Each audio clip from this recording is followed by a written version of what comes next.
Hello everyone, आप सभी को स्वागत है आपके YouTube channel SLD educational academy पे। चलिए दोस्तों, आज हम लोग इस वीडियो के अंदर बात करने वाले हैं सेमेस्टर वन सेशन होगा आपका 2024 से लेकर 28। इस सेशन के अंतर्गत जितने भी सारे प्रोसेस हैं उन सभी प्रोसेस को बारीकी से एक एक करके हम लोग बात करेंगे। और इस वीडियो को आप लोग कंप्लीट वॉच कीजिएगा दोस्तों, क्योंकि इस वीडियो में आपको आपके सेशन के रिगार्डिंग जितने भी प्रोसेस है, चाहे वो एडमिशन का प्रोसेस हो, मेरिट लिस्ट का प्रोसेस हो, या फिर आपका डॉक्यूमेंट वेरिफिकेशन कैसे होगा, या फिर आपका जब क्लास शुरू होगा तो वो कब होगा, और साथ ही साथ आपको जो है वो कौन कौन सा पेपर पढ़ना है और कौन कौन सा पेपर में आपको क्या पढ़ना है, और साथ ही साथ वो पेपर कितने नंबर का होगा, एग्ज़ाम पैटर्न क्या होगा, ये सभी चीज़ों के बारे में एक एक करके आपको हम बताएंगे। तो आप लोग इस वीडियो को एक ज़रा सा भी आप लोग स्किप नहीं कीजिएगा। और अगर आपको लगे कि ये वीडियो से आपको थोड़ा बहुत आपको इन्फॉर्मेशन मिला है तो इसे आप लोग आगे भी ज़रूर शेयर कीजिएगा। देखिए दोस्तों, ये सेशन आपका जो है वो आपका 2024 में जो आपका एडमिशन हो रहा है, इसके बारे में आपको सबसे पहला जो जानकारी है ये कि आपका ये जो सेशन है वो आपका FYUGP यानी कि 4 ईयर अंडर ग्रेजुएट प्रोग्राम के तहत आपका एडमिशन लिया जाएगा 2024 से 28।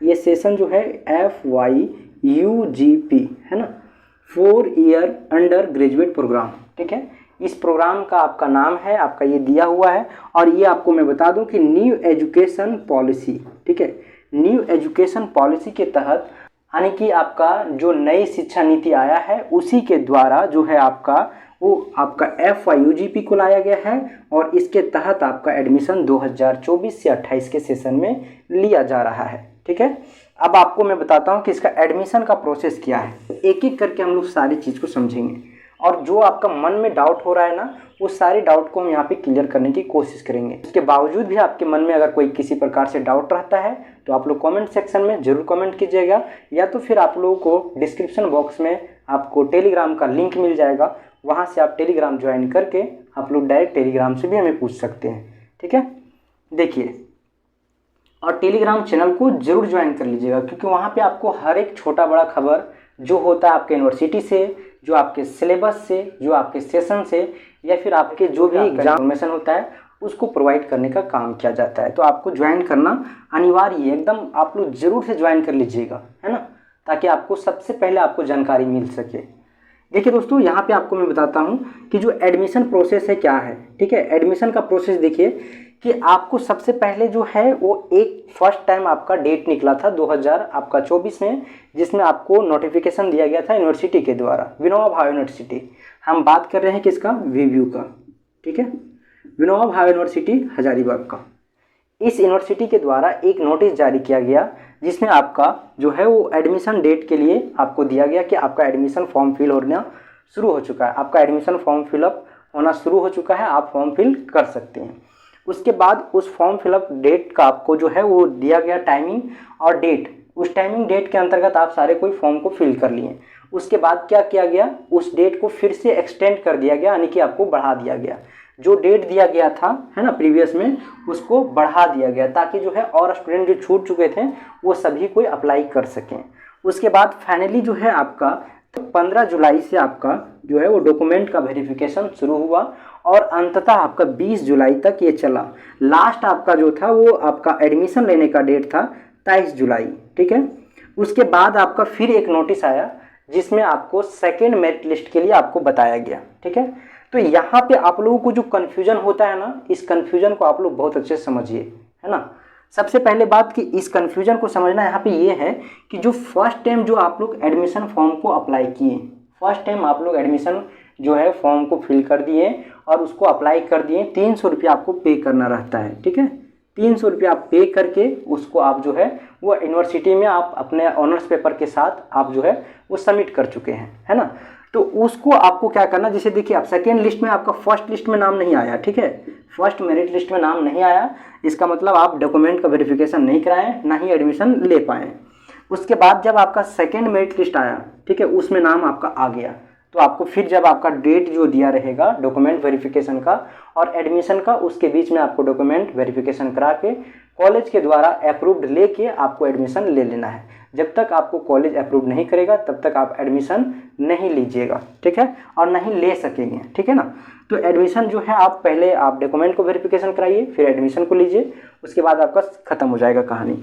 लेकिन अगर आपको यहाँ पे फर्स्ट टाइम आप जो है वो अप्लाई किए, ठीक है, उसके बाद यहाँ पे आपका फर्स्ट में भी नहीं आया, सेकेंड में भी नहीं आया, तो थर्ड लिस्ट का वेट करना है, ठीक है, थर्ड लिस्ट का वेट करना है, थर्ड लिस्ट में आपका आ जाएगा, ठीक है।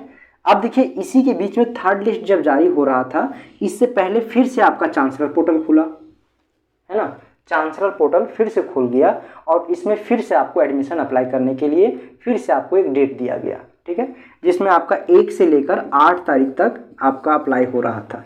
तो इस बीच में क्या करते हैं कि जो लोग यहाँ पे 2 लिस्ट में नाम नहीं आया और फिर से चांसलर पोर्टल खुला, तो बहुत सारे लोग क्या करते हैं कि फिर से अप्लाई कर देते हैं, आपका पैसा जो है वो व्यर्थ चला जा रहा है ना। वो आपका थर्ड लिस्ट जो होगा वो उसमें आपका ऑटोमेटिक ये जो आपका नहीं आया है ना उसका काउंट हो जाएगा, ठीक है, और जो नया अप्लाई कीजिएगा वो भी आपका थर्ड लिस्ट में ही निकलेगा। जो नया आप लोग सेकेंड टाइम अप्लाई कीजिएगा वो भी थर्ड लिस्ट में आएगा। इसी तरह से अगर ये आपका देखिए यहाँ पे जो आप सेकेंड टाइम जो अप्लाई करते हैं उसका और फर्स्ट टाइम वाला जो अप्लाई करते हैं उसका नहीं आया थर्ड लिस्ट में, तो फिर आपका फोर्थ लिस्ट निकलेगा, उसमें आपका जो है आ जाएगा फोर्थ लिस्ट में, ठीक है, फोर्थ लिस्ट में फिर आ जाएगा, है ना। लेकिन आपका कोई ना कोई एक लिस्ट में जरूर आएगा, ठीक है। अब ऐसे स्टूडेंट का क्या है कन्फ्यूजन, है ना, कुछ ऐसे स्टूडेंट हैं जो लोग अप्लाई कर दिए, लिस्ट में नाम आ गया लेकिन डॉक्यूमेंट का वेरिफिकेशन नहीं करा पाए। वो लोग अब क्या करेंगे? वो लोगों को क्या करना है कि कुछ नहीं करना है, आपको एक कॉलेज में जाके एक आवेदन दे देना है कि किस कारण से आप डॉक्यूमेंट्स का वेरिफिकेशन नहीं करा पाए, ठीक है। अगर आप आवेदन दे देते हैं, एप्लीकेशन दे देते हैं, तो आपका जो है वो नेक्स्ट लिस्ट जो आएगा, नेक्स्ट लिस्ट जब भी आएगा उसमें आपका नाम मेंशन कर दिया जाएगा, ठीक है। तो फर्स्ट लिस्ट में अगर नहीं आया, आ गया, फर्स्ट लिस्ट में आप अगर एडमिशन नहीं ले पाए तो आपको जो है सेकेंड लिस्ट में जो है नाम मेंशन कर दिया जाएगा। सेकेंड टाइम आप जो है वेरिफिकेशन करा के एडमिशन ले सकते हैं। ये है आपका टोटल प्रोसेस। उसके बाद ये एडमिशन मेरिट लिस्ट आपका प्रोसेस हो गया। डॉक्यूमेंट वेरिफिकेशन के लिए आपको पता ही होना चाहिए कि कौन कौन सा डॉक्यूमेंट की आवश्यकता आपको होता है ना। जो भी आपके बेसिक डॉक्यूमेंट्स हैं उन सभी को आपको लेके जाना पड़ेगा। उसके बाद आपका डॉक्यूमेंट्स का वेरिफिकेशन होगा। जो आप अप्लाई किए हैं ना उसको साथ में लेके जाना पड़ेगा, ठीक है। ट्रांसफर पोर्टल पे जो आप 300 रुपया पे करके जो आप यहाँ पे एडमिशन के लिए अप्लाई करते हैं उसके साथ सारा आपको पिनअप करके लेके जाना पड़ेगा। वो सारा डॉक्यूमेंट सही है या गलत है उसका जानकारी लेगा। उसके बाद आपका सारे प्रोसेस शुरू हो जाएगा। ये ख़त्म हो गया। उसके बाद आपका देखिए क्लास आपका कब से शुरू होगा, तो आपको मैं बता दूं कि 5 अगस्त है ना, यानी कि 5 अगस्त से आपका क्लास शुरू है, ठीक है। यूनिवर्सिटी के द्वारा से ये नोटिस दिया गया है। सभी कॉलेज में, लगभग कॉलेज में आपका 5 अगस्त से क्लास शुरू हो चुका है और बहुत सारे लोग कर भी रहे होंगे। जो लोग फर्स्ट मेरिट लिस्ट निकला है, सेकेंड मेरिट लिस्ट निकला है, उसमें जो है आप लोग जितने लोग एडमिशन ले लिए वो लोग क्लास को कर रहे हैं। जो लोग नहीं कर रहे हैं उन लोगों का क्लास छूट रहा है, ठीक है। जितना लेट कीजिएगा उतना आपका डिले जो है क्लास होगा और आपका जो है वो उसके वजह से आपका सारा जो सिलेबस है वो कवर आप नहीं कर पाइएगा। तो आप अगर क्लास आपका छूट रहा है तो आपका अगर क्लास छूट रहा है तो उसकी जिम्मेदारी आप खुद होंगे, क्योंकि आपका एडमिशन लेट हो रहा है तो आप क्लास आप नहीं कर सकते हैं। क्लास नहीं कर सकते हैं तो जाहिर सी बात है क्लास आपका छूटेगा, है ना। उसके बाद आपका थर्ड पॉइंट है कि कितने पेपर को पढ़ना है, सेमेस्टर 1 में कितने पेपर पढ़ना है और कौन कौन सा पेपर पढ़ना है। तो अभी तक जो आपका FYUGP का आपका जो फ्रेमवर्क है उसके आधार पे अगर हम बताएं, है ना, FYUGP के अंतर्गत, तो इसमें आपको सेमेस्टर 1 में टोटल 6 पेपर पढ़ना है और 6 पेपर के अंतर्गत आपको 7 सब्जेक्ट पढ़ना है, ठीक है। एक आपका जो VAC है ना, इसमें आपको 2 सब्जेक्ट है, VAC 1 और VAC 2, ठीक है। तो इसलिए यहाँ पे जो है आपका 7 सब्जेक्ट होगा लेकिन पेपर 6 ही है ना। जैसे कि आप लोग यहाँ पे देख सकते हैं, एक आपका होगा मेजर पेपर, ठीक है, मेजर पेपर, उसके बाद माइनर पेपर, ठीक ठीक है। मेजर यहाँ पे 1 होगा और माइनर 1A होगा, ठीक है। उसके बाद देखिए यहाँ पे जो है आपका मेजर और माइनर के बाद आपको MDC पेपर होगा, ठीक है। MDC यहाँ पे 1 होगा। उसके बाद SEC पेपर होगा 1 होगा। उसके बाद AEC पेपर होगा, ये भी आपका 1 होगा। और आपका VAC पेपर होगा, ये भी आपका 1 होगा। और एक और आपका यहाँ पे 2 होगा, यानी कि इस पेपर के अंतर्गत 2 सब्जेक्ट है, ठीक है। तो ये 2 आप पढ़िएगा, तो यहाँ पे एक ही काउंट होगा VAC 1, ठीक है, और 2। तो VAC, EC और आपका SEC, MDC और माइनर और आपका मेजर, ये आपका टोटल 6 पेपर है। और इस 6 पेपर के अंतर्गत आपको 7 सब्जेक्ट पढ़ना है। देखिए यहाँ पे मेजर पेपर जो है आपका ऑनर्स पेपर है, ठीक है, यानी कि जिस स्ट्रीम से आप, जिस डिसिप्लिन से आप ग्रेजुएशन कर रहे हैं उसमें आपका जो ऑनर्स पेपर होता है उसी को हम लोग बोलते हैं मेजर पेपर। जैसे आप आर्ट्स से कर रहे हैं, आपका डिसिप्लिन आर्ट्स स्ट्रीम है, तो उसमें आपका जो मेजर पेपर होगा, जो ऑनर्स पेपर होगा, जैसे ज्योग्राफी, हिस्ट्री, इकोनॉमिक्स जो भी आपका है वो आपका ऑनर्स पेपर हो जाएगा, ठीक है। उसके बाद आपका मैनर पेपर जो है ना, ये आपका इसी स्ट्रीम से आपको सेमेस्टर 1 में आपको मैनर पेपर 2 तरह से पढ़ना है, ठीक है। यहाँ पे आप लोग ध्यान दीजिएगा, ये आपका ऑनर्स पेपर हो गया। और इसमें जो आपका है ना, ये माइनर 2 टाइप्स का पढ़ना है। कितने टाइप्स का है? 2 टाइप्स का, ठीक है। इसमें देखिए पहला होगा आपका एक डिसिप्लिन से, ठीक है, और दूसरा जो होगा आपका वोकेशनल से, ठीक है, वोकेशनल से। तो यहाँ पे डिसिप्लिन और वोकेशनल से आपको 2 टाइप्स को आपको मैनर पढ़ना है। तो जो सेमेस्टर 1 में होगा वो आपका यहाँ पे डिसिप्लिन से होगा, और जब सेमेस्टर 2 में जो आप सेलेक्ट कीजिएगा वो आपका वोकेशनल से होगा। दोनों का लिस्ट यहाँ पे आपको मिल जाएगा। मैनर का लिस्ट अलग है ना, आपका मैनर डिसिप्लिन का और मैनर वोकेशनल का जो है वो अलग रहेगा। तो दोनों का लिस्ट मिल जाएगा। दोनों को आपको सेमेस्टर 1 में एक बार सेलेक्ट करना है और आपको एक बार सेमेस्टर 2 में सेलेक्ट करना है, ठीक है। उसके बाद जो आप सेमेस्टर 1 में जो सिलेक्ट कीजिएगा उसको 3 में पढ़िएगा, फिर आपको इसको जो है दोबारा 5 में पढ़ना पड़ेगा और फिर 7 में। और इसको जो 2 में सेलेक्ट कीजिएगा इसका सिलेबस आपका चेंज होगा 4 में, इसका 6 में और इसका 8 में। तो इस प्रकार से देखिए अल्टरनेट आपका 8 सेमेस्टर तक मैनर पेपर जाएगा, ठीक है। और मेजर पेपर आपका जो है वो कंटिन्यू रहेगा।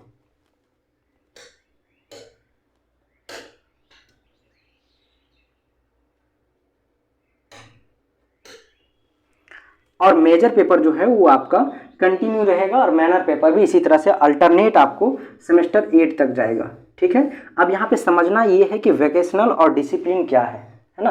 तो वोकेशनल में आपको जो है वो अलग से एक पेपर लिस्ट दिया जाएगा, लेकिन डिसिप्लिन जो आपको यहाँ पे देखिए जो ऑनर्स पेपर है ना, जैसे आर्ट्स कर रहे हैं तो आर्ट्स आपका एक डिसिप्लिन है, उसी डिसिप्लिन आने की आपको आर्ट्स से ही एक पेपर लेना है। तो जैसे यहाँ पे हिस्ट्री आप ले लिए हैं, हिस्ट्री आपका ऑनर्स पेपर है, या फिर आपका जैसे साइंस से अगर आप ले लिए मैथ्स, ठीक है, तो आपका ये जो है वो आपका एक जो क्या हो गया, ये जो है आपका वो आपका ऑनर्स हो गया, ठीक है। अब इसी डिसिप्लिन यानी कि साइंस से है तो साइंस से ही आपको एक मैनर पेपर सेलेक्ट करना होगा जो कि आपका इससे अलग होगा। जैसे हिस्ट्री या मैथ्स रखे हैं, एक समझने के लिए हम बता रहे हैं, आप हिस्ट्री के जगह पे ज्योग्राफी, इकोनॉमिक्स कुछ भी रख सकते हैं। तो वो आपका जो है वो उसके अलावा एक नया पेपर रखना होगा। जैसे अगर यहाँ पे हिस्ट्री रखें हैं तो यहाँ पे आपको ज्योग्राफी रखना होगा, ठीक है, मैनर पेपर, जो कि आपका डिसिप्लिन से होगा, यानी कि आपका आर्ट्स से है तो आर्ट्स से होगा, साइंस अगर लिए हैं तो मैथ अगर रखें तो आपको उसके जगह पे एक फिजिक्स रखना होगा। ये सेमेस्टर 1 तक का ही है, ठीक है। उसके बाद अगर सेमेस्टर 2 में जाइएगा तो फिर आपको वोकेशनल वहाँ आपको एक नया पेपर सेलेक्ट करना पड़ेगा। उसके बाद MDC पेपर का लिस्ट दिया हुआ रहेगा, SSC पेपर का भी लिस्ट दिया हुआ रहेगा। इन दोनों पेपर का लिस्ट आपको मिल जाएगा। उसमें आपको सेलेक्ट करने का जो क्राइटेरिया है वो कुछ इस प्रकार से है कि जो आपका मेजर पेपर, देखिए यहाँ पे जो है मेजर पेपर आपका जैसे हिस्ट्री है और माइनर पेपर आप डिसिप्लिन से सिलेक्ट करना है सेमेस्टर 1 में। तो सेमेस्टर 1 में आप अगर एक ज्योग्राफी रख लिए तो हिस्ट्री और ज्योग्राफी के अलावे एक नया पेपर आपको यहाँ पे MDC में सेलेक्ट करना रहेगा, ठीक है, जो कि आपको ये दोनों पेपर रिपीट नहीं करना चाहिए। जहाँ पे हिस्ट्री ले चुके हैं तो फिर दोबारा यहाँ पे हिस्ट्री मत लीजिएगा। यहाँ पे आप ज्योग्राफी रख चुके हैं माइनर में तो आपको MDC में ज्योग्राफी दोबारा नहीं रखना है। इसका मतलब जो आपको लिस्ट में दिया जाएगा वो आपको मेजर और माइनर पेपर को छोड़ के एक पेपर रखना है। और ये पेपर आपका सेमेस्टर 2 सेमेस्टर 3 तक जाएगा, जिसमें आपको हर एक सेमेस्टर में चेंज करके पढ़ना है ना। सेमेस्टर में आपका हर एक सेमेस्टर में क्या होगा, चेंज हो जाएगा। उसके बाद आपका SEC पेपर जो है ना, इसमें भी आपको लिस्ट दिया जाएगा। ये होता है इसका क्या, इसमें होता है मल्टी डिसिप्लिनरी कोर्स, इसका फुल फॉर्म MDC का, यानी कि एक विषय से अधिक विषयों के बारे में आपके पास नॉलेज होना, कोर्स करना।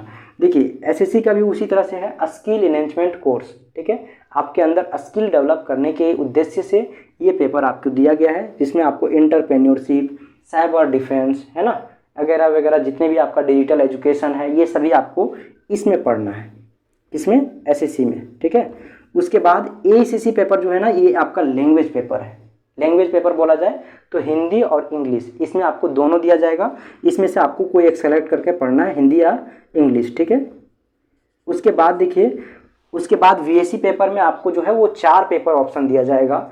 आपका एक अंडरस्टैंडिंग इंडिया रहेगा, है ना, एक हेल्थ एंड योगा रहेगा आपका जो है ग्लोबल एजुकेशन, ठीक है, global education and sustainable development, और थर्ड रहेगा आपका कम्युनिटी एंगेजमेंट, ठीक है। तो इस प्रकार से 4 में से आपको 2 सेलेक्ट करना रहेगा। आप जो है वो आपको इस प्रकार से 2, 3, 1, 4, ये 4 पेपर है, तो आप 1, 2 ले सकते हैं या 2, 3 ले सकते हैं, ठीक है। 2, 3 भी ले सकते हैं, 3, 4 भी ले सकते हैं। तो यानी कि 1, 2 का कॉम्बिनेशन रहेगा, या फिर आप अपने इच्छा से रख सकते हैं इसको, आपको कोई दबाव नहीं है, ठीक है ना, कि आपको इसी पेपर को लेना है। तो या 1, 2 रख सकते हैं, है ना, या तो आप हेल्थ एंड वेलनेस रख सकते हैं, या अंडरस्टैंडिंग इंडिया, ठीक है, या फिर अंडरस्टैंडिंग इंडिया की जगह पे आप जो है ग्लोबल सिटीजनशिप को भी रख सकते हैं, ठीक है। और इसके जगह पे एक और जो पेपर रहेगा जैसे आपका कम्युनिटी इंगेजमेंट, तो इसके जगह पे आप अंडरस्टैंडिंग और कम्युनिटीज़ को भी रख सकते हैं। तो इस प्रकार से आप कॉम्बिनेशन के साथ आपको 4 में से 2 का ऑप्शन रहेगा, 2 सेलेक्ट करना रहेगा, ठीक है। तो चलिए इस प्रकार से ये आपका प्रोसेस है। अब आपको जो है नेक्स्ट वीडियो में आपको मैं बताऊंगा कि कौन सा पेपर कितने नंबर का होगा, और कौन सा पेपर में प्रैक्टिकल है और कौन सा प्रैक्टिकल नहीं है, ठीक है। तो चलिए फिर मिलते हैं हम लोग एक नए वीडियो में, तब तक के लिए आप लोगों को बहुत बहुत धन्यवाद।